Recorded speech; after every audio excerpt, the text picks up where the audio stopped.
आज हम लोग पढ़ेंगे प्रश्नावली 2.2। पहला सवाल पहले हम लोग देखते हैं, इसमें क्या दिया हुआ है। कह रहा है कि किसी संख्या के आधे में से 1/4 घटाया जाए तो 1/8 प्राप्त होता है। संख्या ज्ञात कीजिए। किसी भी संख्या में से हम क्या घटाएंगे, 1/4 घटाएंगे तो क्या मिल जाएगा, हमको 1/8 प्राप्त होगा, है ना। तो कह रहा है कि वो संख्या क्या है। तो जो हमें नहीं मालूम होता है हम उसको मान लेते हैं, ठीक है। तो क्वेश्चन 1 है, ठीक। तो जो हमें नहीं मालूम होगा क्या करेंगे, उसको हम मान लेंगे। तो लिखेंगे इसमें माना कि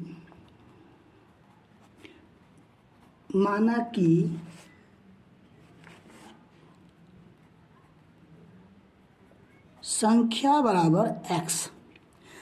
क्योंकि हमको संख्या नहीं पता है कि वो कौन संख्या है जिसमें से 1/4 घटाएंगे तो हमको क्या मिल जाएगा, 1/8 मिलेगा। इसलिए हम क्या किए, उसको मान लिए। तो संख्या क्या हो गया, x। अब संख्या का आधे में से करें घटाने के लिए, तो लिखेंगे इसमें संख्या का आधा। संख्या के आधे, तो संख्या का आधा क्या होगा, x/2। तो लिखेंगे पर्सन से।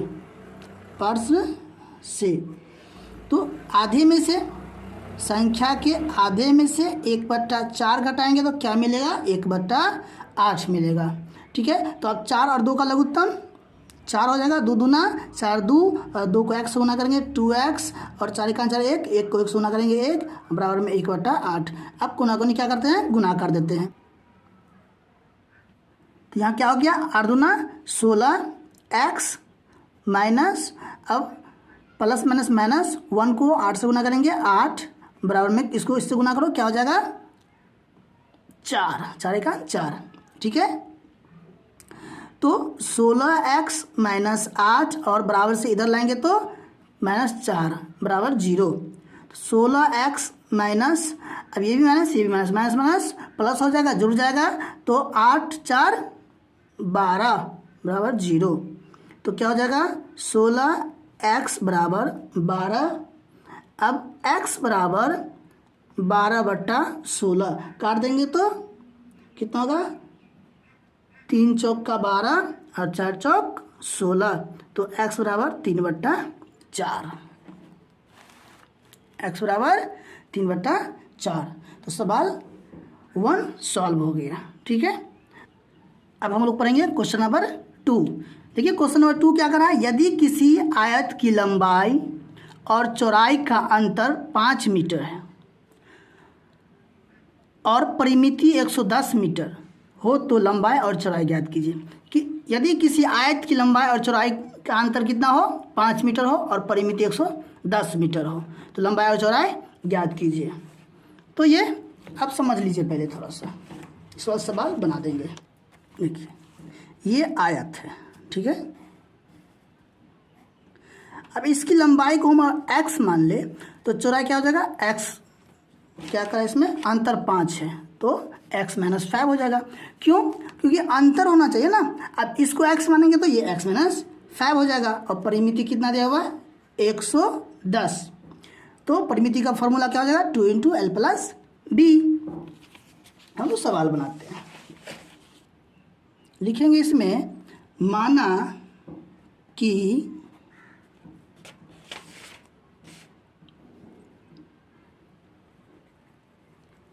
आयत की लंबाई x, ठीक है।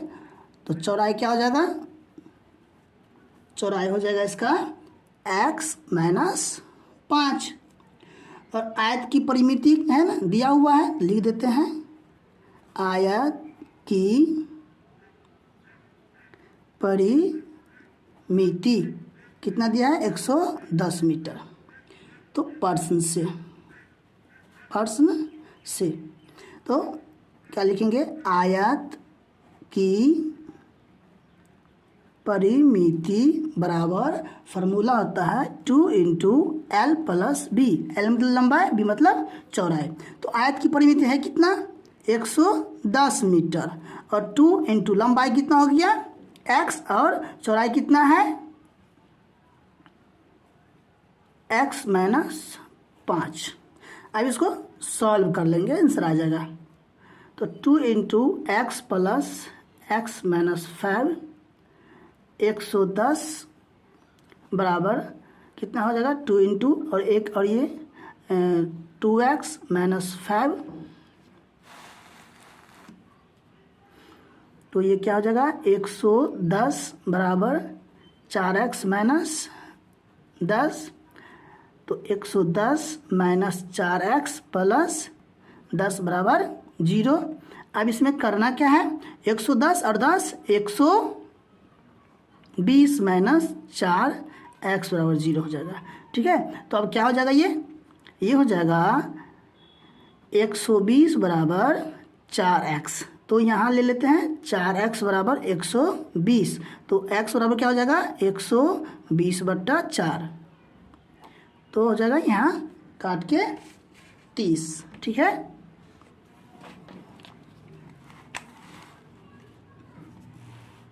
कितना हो गया, काट के 30 आ गया।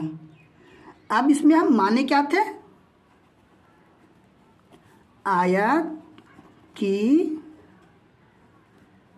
लंबाई x माने थे, तो x क्या हो गया 30, और चौड़ाई x माइनस 5, तो क्या हो जाएगा 30 माइनस 5 यानी कि 25। ठीक है, तो आयत की लंबाई 30 मीटर, चौड़ाई 25 मीटर, इसका निकल गया। ये क्वेश्चन नंबर 2 हो गया।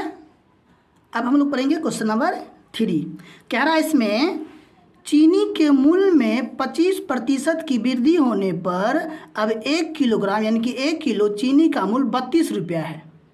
तो प्रारंभ में चीनी का मूल्य प्रति किलोग्राम क्या था। तो समझिए, पहले जो चीनी का मूल्य था वो कितना था, तो पहले चीनी का मूल्य क्या था वो नहीं पता है, लेकिन 25% वृद्धि होने पर चीनी का मूल्य कितना हो गया 32 रुपया हो गया है। तो देखिए, तो चीनी का मूल्य क्या था पहले वो नहीं पता, जो नहीं पता रहेगा वही मान लेंगे। तो चीनी का मूल्य 100 रुपया था, 5 रुपया 10 रुपया 20 रुपया कुछ ही मान लीजिए, 20 रुपया मान लीजिए कि 20 रुपया चीनी का मूल्य है। अब कह रहा है कि अब 32 रुपया हो गया, तो कितना, तो 20 रुपया का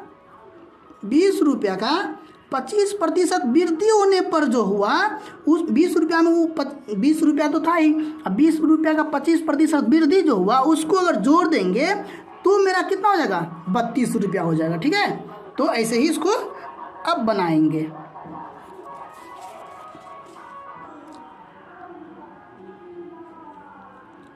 अब सवाल समझ लेते हैं। माना कि चीनी का प्रारंभ मूल्य x, जो नहीं पता रहेगा उसी को मान लेंगे। तो चीनी का प्रारंभ मूल्य कितना हो गया x रुपया। ठीक है, तो ये x रुपया हो गया प्रारंभ मूल्य। अब जो इसमें क्या दिया हुआ था कि 25% वृद्धि होने पर चीनी का मूल्य कितना 32 रुपया है। तो पर्सन से तो x रुपया का चीनी का था प्रारंभिक मूल्य, उसमें कितना हो गया 25% का 25% का वृद्धि हो गया, तो कितना हो गया वो 32 रुपया हो गया। ठीक है, अब इसको सॉल्व कर लेंगे। तो x प्लस 25x बट्टा में 100 बराबर 32, यहाँ 1 1 और 100 का एलसीएम 100 ही हो जाएगा, भाग देंगे 100 का होगा, गुना कर देंगे तो 100x प्लस इसको भाग देंगे 1 होगा, गुना करेंगे तो 25x बराबर 32। अब क्या हो जाएगा ये, अब यहाँ 100x प्लस 25x बट्टा में 100 बराबर 32 बट्टा में 1 कर लेंगे। अब क्या करते हैं, कोना कोनी गुना कर देते, क्रॉस मल्टीप्लिकेशन, इसको इससे और इसको इससे। तो क्या हो जाएगा 100x प्लस 25x बराबर 3,200 3200 रुपया। 100 और 25, तो 100x और 25x कितना हो जाएगा? 125x बराबर में 3,200। तो x बराबर क्या हो जाएगा? 3,200 बटा में 125 हो जाएगा। और इसको जब भाग देंगे तो काट के आ जाएगा 25 रुपया 60 पैसा। तो x बराबर क्या हो गया? 25 रुपया 60। तो चीनी का प्रारंभिक मूल्य तो लिख देंगे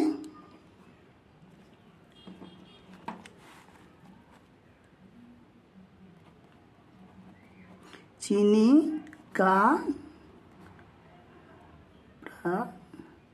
प्रारंभ मूल्य क्या था? पहले x माने थे, x रुपया माने थे, तो अब कितना हो गया? 25 रुपया 60 पैसा हो गया। ठीक है, तो क्वेश्चन नंबर 3 कंप्लीट हो गया। अब हम लोग पढ़ेंगे क्वेश्चन नंबर 4। कह रहा है दो विभिन्न मूल्य वाली 35 कलमों का मूल्य, 35 ठो कलम खरीदें तो कितना पैसा पे किए? 60 रुपया। यदि एक सस्ता कलम का मूल्य 1.5 रुपया है और एक महंगी कलम का मूल्य 2 रुपया है, तो कितनी महंगी कलमें खरीदे? तो महंगी कलम कितने खरीदे हैं? 2, 4, 10, 15, 20 कितने खरीदे वो पूछ रहा है हमसे। लेकिन टोटल पेन कितना खरीदे? 35। और पैसा कितना पे किए हैं? 60 रुपया। और सस्ती कलम का भी मूल्य पता है हमको और महंगी कलम का भी मूल्य पता है, 1.5 रुपया 2 रुपया। सिर्फ ये नहीं पता है कि कितने हम सस्ती मूल्य खरीदे, क्या ठो सस्ता मूल्य का पेन खरीदे और क्या वो महंगे मूल्य का पेन खरीदे। ठीक है, तो बस हमें यही समझना है। उसमें भी सिर्फ पूछ रहा है कि महंगा पेन क्या ठो खरीदे हैं, बस वही बताइए। तो अब समझ लीजिए, इसको बनाने के लिए बहुत ही आसान तरीका है। देखिए, अब जैसे हम 35 ठो पेन तो खरीदे, सस्ता पेन क्या होगा, महंगा पेन क्या होगा खरीदे सो नहीं पता है। लेकिन 35 पेन का जो हम पैसा पे किए हैं 60 रुपया, वो कैसे किए? तो 1.5 रुपये जो सस्ता पेन है और 2 रुपये जो महंगा पेन है, 2 रुपये जो महंगा पेन है, ध्यान से समझिए। तो सस्ता पेन कितना खरीदे? मान लीजिए कि हमने सस्ता पेन जो है 20 ठो खरीदे, 20 को सस्ता पेन कर ले, तो कितने रुपये के हिसाब से? 1.5 रुपये के हिसाब से। ठीक है, तो कितना पैसा हुआ इसका? 30 रुपया हो जाता है। इसी तरह से महंगा पेन हमने 15 खरीद लिया, कितने रुपये? 2 रुपये, कितना हो जाता? 30। तब हमने पैसा 60 रुपया पे किया। यानी कि इसमें 60 ये कब होगा? जब पेन की संख्या और पेन का मूल्य से गुना करके जो आएगा वो पैसा हम पे किए हैं। इसके लिए हमको क्या चाहिए? 60 के बराबर जो यहाँ लिखे हैं, इससे पहले क्या देना पड़ेगा? पेन की संख्या और पेन का मूल्य। फिर महंगी पेन हो गया तो सस्ती पेन की संख्या और सस्ती पेन की मूल्य, तब जाके ये बराबर में 60 होगा। तो अब हम लोग सवाल को बनाते हैं। सवाल बहुत आसान है, ध्यान से समझिएगा। लिखेंगे इसमें क्वेश्चन नंबर 4 है, माना कि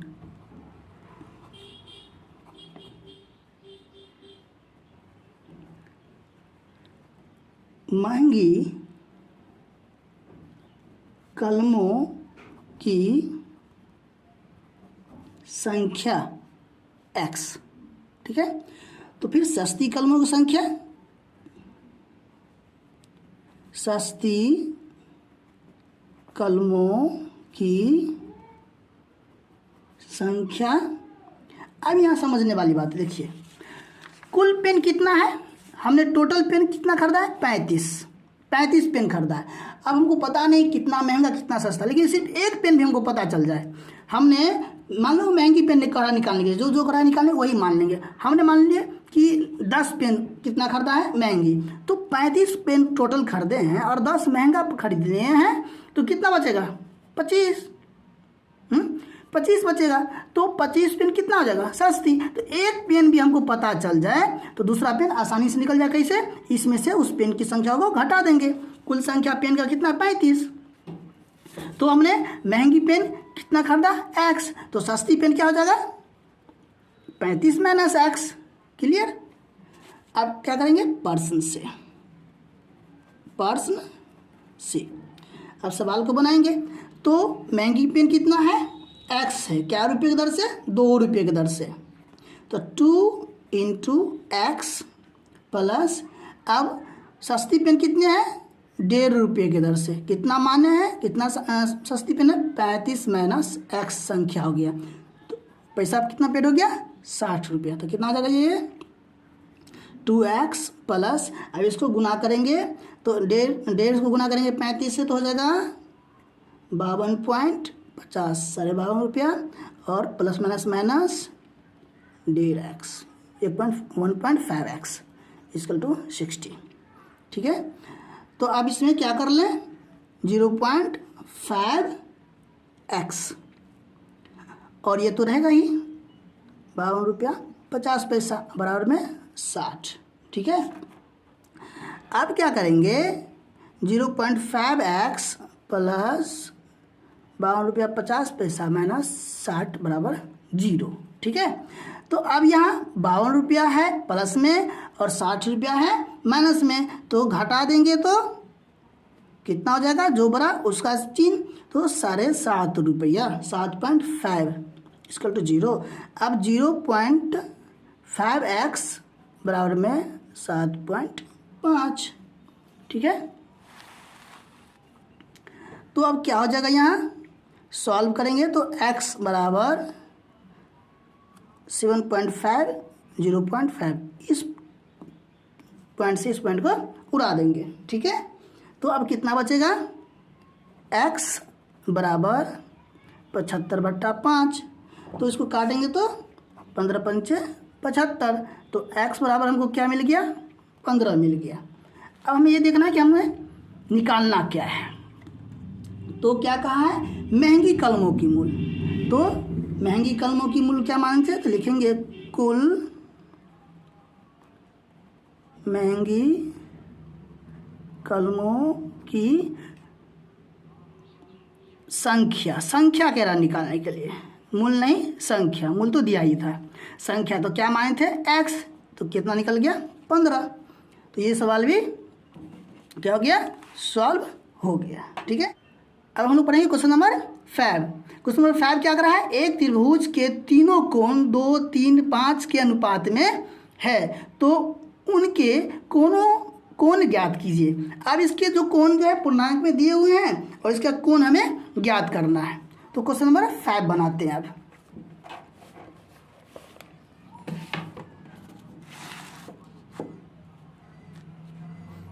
लिखेंगे इसमें भी, माना कि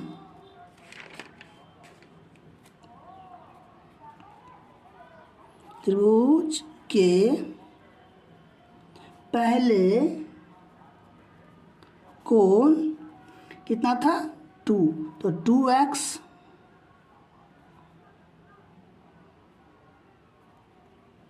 दूसरे कोण 3x, तीसरे कोण 5x। ठीक है, इतना तो हो गया। अब पर्सन से तो त्रिभुज के तीनों कोणों का योग, त्रिभुज के तीनों कोणों का योग कितना होता है 180 डिग्री। त्रिभुज के तीनों कोणों का योग 180 डिग्री होता है। तो कौन कौन से कोण दिए हुए हैं, 2x plus 3x plus 5x बराबर में 180 डिग्री। तो 2 और 3 5 और 5 10, तो 10x बराबर में 180 डिग्री। ठीक है, अब इसको सॉल्व कर लेंगे फटाफट। तो x बराबर क्या हो जाएगा 180/10 18 डिग्री। तो x का मान निकल गया 18 डिग्री। अब इसमें जो पहले कोण है वो क्या है, त्रिभुज के पहले कोण कितना था 2x, तो 2x है तो 2 गुने 18 तो 36 डिग्री हो गया। ठीक है, इस तरह से हम लोग बनाएंगे। दूसरे कोण क्या है 3x, तो 3 गुने 18, 18 तिया 54, तो 54 डिग्री हो गया। और तीसरे कोण कितना दिया हुआ है 5x, तो 5 गुने 18, 18 पंचे 90 डिग्री। ठीक है, तो क्वेश्चन नंबर 5 सॉल्व हो गया। अब हम लोग नेक्स्ट क्लास में पढ़ेंगे क्वेश्चन नंबर 6 से लेके 10 तक।